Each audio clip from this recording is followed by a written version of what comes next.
एक आदमी को रेशम के कीड़े का खोल मिला जिसमें से तितली निकलने वाली थी।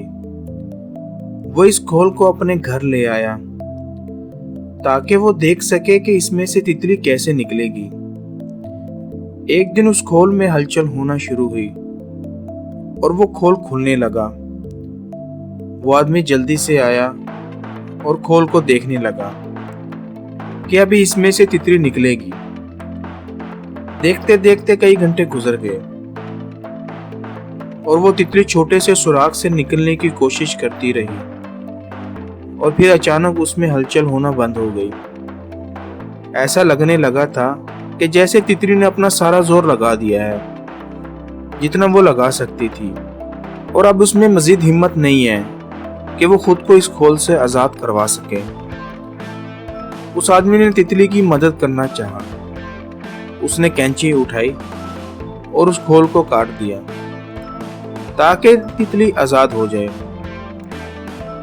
उसकी मदद से तितली उस खोल से बाहर आ गई, लेकिन उस तितली का जिस्म सूजा हुआ था और उसके पर अकड़े हुए थे।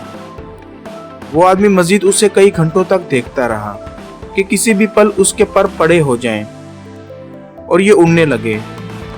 ये पल वो मिस नहीं करना चाहता था, इसलिए उसे देखता रहा, लेकिन वो पल कभी नहीं आया। हकीकत में उस तितली की बाकी की जिंदगी जमीन पर रेंगते गुजर गई और वो कभी उड़ ना सके। वो आदमी नहीं जानता था कि उस तितली का इस खोल से जद्दोजहद करके निकलना कितना जरूरी है। दोस्तों, कुदरत का निजाम है, जैसे जैसे तितली जोर लगाती है उसके जिस्म पर पर निकलते जाते हैं। उसके जिस्म पर परों का पैदा होना वो इस तितली के जोर पर बेस करता है। वो जितना जोर लगाएगा उसके पर उतने ही बड़े होंगे और उन परों पर रंग भी उतने ही ज्यादा होंगे। जितनी बड़ी तितली होगी और जितने बड़े पर होंगे, वो सिर्फ एक ही बात को जाहिर कर रहे होते हैं कि इसने अपनी पैदाइश के टाइम बहुत जोर लगाया था। हमारी जिंदगी भी ऐसी ही है।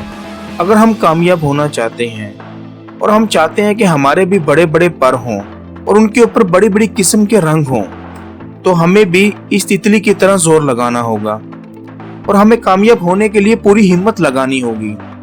और दोस्तों, खुदा कभी भी हमारी जिंदगी के अंदर ऐसी मुश्किलात नहीं लाता जो हम बर्दाश्त नहीं कर सकते, और ना ही कभी ऐसी मुसीबत में डालेगा कि जिससे कोई फायदा ना हो।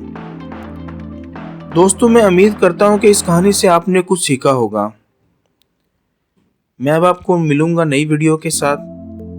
तब तक के लिए अल्लाह हाफिज।